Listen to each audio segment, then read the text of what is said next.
സുവിശേഷത്തെ സദ്വാർത്ത, നല്ല വിശേഷം എന്നാണ് നമ്മൾ വിശേഷിപ്പിക്കുന്നത്.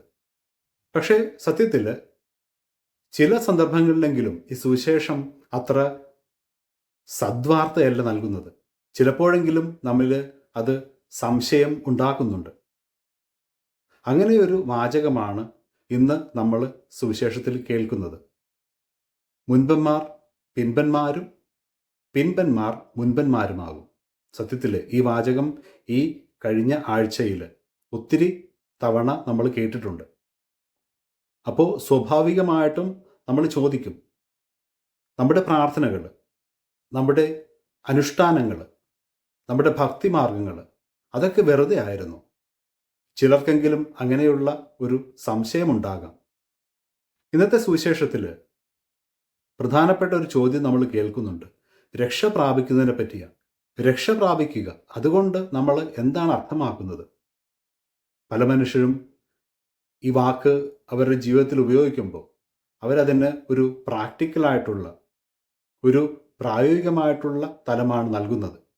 സാമ്പത്തികമായിട്ട് രക്ഷപ്പെട്ട അവസ്ഥ, ആരോഗ്യം, നല്ല ജോലി, നല്ല കുടുംബം, രക്ഷയെ ഇങ്ങനെയൊക്കെയാണ് നമ്മൾ പലരും വിശേഷിപ്പിക്കുന്നത്.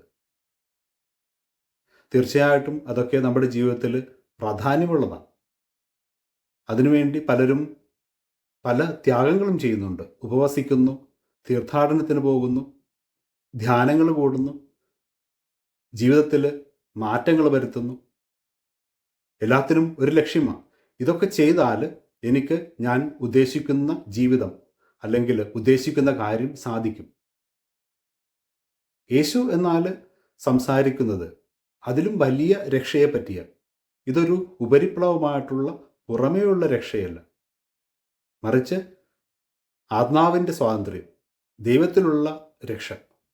അതുകൊണ്ട് തന്നെ ആര് രക്ഷ പ്രാപിക്കും എന്നുള്ള ചോദ്യം വളരെ പ്രാധാന്യമുള്ള ഒന്നാണ്.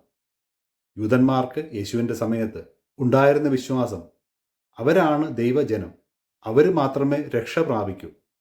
മറ്റുള്ളവരൊക്കെ അവരുടെ അഭിപ്രായത്തിൽ ഈ ദൈവരാജ്യത്തിന് അവകാശികളായിരുന്നില്ല. യേശു ഈ ഒരു ഇടുങ്ങിയ ചിന്തയെയും തിരുത്തുകയാണ്. രക്ഷ എന്നുള്ളത് ആർക്കെങ്കിലും എക്സ്ക്ലൂസീവായിട്ട് ഒരു പ്രത്യേക സമൂഹത്തിന് മാത്രം ഒതുങ്ങുന്ന ഒന്നല്ല.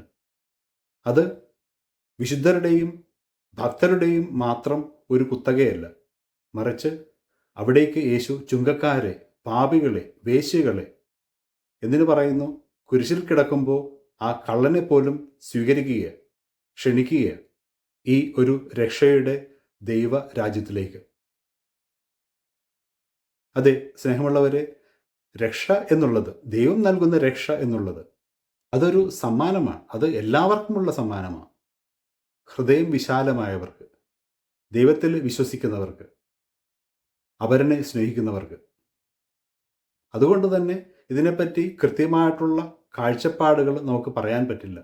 കാരണം ഈ വഴി, ആ കവാടം വളരെ ഇടുങ്ങിയതാണ്. യേശു ഈ ഒരു സൂചന നൽകുമ്പോൾ അതിനർത്ഥം വിശ്വാസത്തിൻ്റെ വഴി ബുദ്ധിമുട്ടുള്ളതാണ്. അതിനുവേണ്ടി ത്യാഗങ്ങൾ സഹിക്കേണ്ടതുണ്ട്. അതെ സ്നേഹമുള്ളവരെ, അവൻ നമ്മോട് പറയും, നമ്മുടെ ജീവിതം ഇങ്ങനെ ഉപരിപ്ലവമായിട്ടുള്ള ആചാരങ്ങളിലും അനുഷ്ഠാനങ്ങളിലും ഭക്തിയിലും മാത്രം ഒതുങ്ങി കൂടാനുള്ളതല്ല. അതിലുപരിയായിട്ട് അവ നമ്മുടെ ഹൃദയത്തെ മാറ്റേണ്ടതുണ്ട്. സംശയമുണ്ടായാലും ശരി, ജീവിതത്തിൽ ചോദ്യങ്ങളുണ്ടായാലും ശരി, അപ്പോഴൊക്കെ യേശുവിൽ, ദൈവത്തിൽ മുറുകെ പിടിക്കുവാൻ നമുക്കാകണം. അതുകൊണ്ട് തന്നെ ഈ വിചാരങ്ങളെ നമുക്കിങ്ങനെ ചുരുക്കി പറയാം. സുവിശേഷം തീർച്ചയായിട്ടും സദ്വാർത്ത തന്നെയാണ്, നല്ല വിശേഷം തന്നെയാണ്. അത് നമുക്ക് ഒരു എളുപ്പ വഴി ജീവിതത്തിൽ നൽകുന്നത് കൊണ്ടല്ല, മറിച്ച് നമുക്കൊരു ഉറപ്പുള്ള രക്ഷ, പ്രതീക്ഷ നൽകുന്നത് കൊണ്ട്. എൻ്റെ ഭക്തിയോ എൻ്റെ പ്രത്യേക പ്രവൃത്തികളോ അല്ല എന്നെ രക്ഷിക്കുന്നത്, മറിച്ച് ക്രിസ്തുവാണ് എന്നെ രക്ഷിക്കുന്നത്. അവൻ്റെ രക്ഷ എല്ലാവരെയും ഉൾക്കൊള്ളുന്നത്, അതിലേക്ക് അവൻ എല്ലാവരെയും ക്ഷണിക്കുന്നുണ്ട്. ഞാൻ സംശയിക്കുമ്പോൾ, ജീവിതത്തിൽ വീഴ്ചകളുണ്ടാകുമ്പോൾ, അവിടെയൊക്കെ അവൻ എന്നെ തേടിയെത്തും, എന്നെ താങ്ങും. ഈ ഒരു ദൈവത്തിൽ, ഈ ഒരു ദൈവവിശ്വാസത്തിൽ നമ്മുടെ ഹൃദയങ്ങളെ നമുക്ക് ശക്തിപ്പെടുത്താം. അതുവഴി അവൻ്റെ രക്ഷ നമുക്ക് അനുഭവിക്കാം. ദൈവം നമ്മെ എല്ലാവരെയും സമൃദ്ധമായിട്ട് അനുഗ്രഹിക്കട്ടെ. ആമേൻ.